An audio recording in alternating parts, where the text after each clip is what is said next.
Presyo ng mga pangunahing produkto hindi magtataas hanggang April 16 ayon sa DTI. Sundan sa report.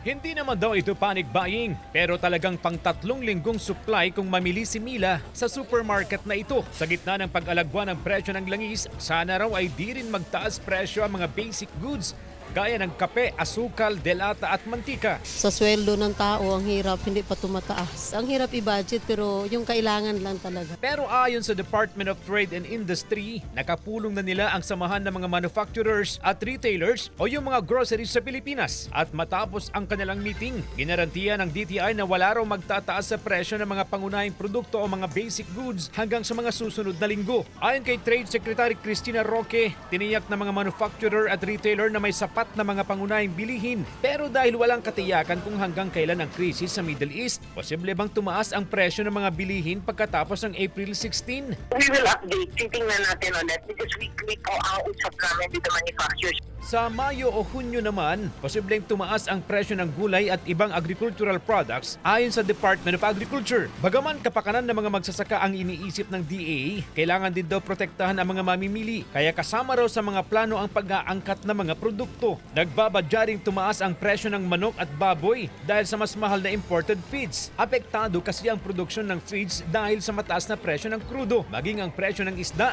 posible ring tumaas sabi ng DA. Dahil mas kakaunti ang mga nangingisda dahil pa rin sa mahal na krudo. Pagdating naman sa bigas, na kay Pangulong Bongbong Marcos na ang rekomendasyon ng National Price Coordinating Council na magtagda ng 50 pesos na price cap sa imported rice para raw mapigilan ang pagtaas ng presyo nito sa mga pamilihan. CJ Torida, One North, Central Luzon.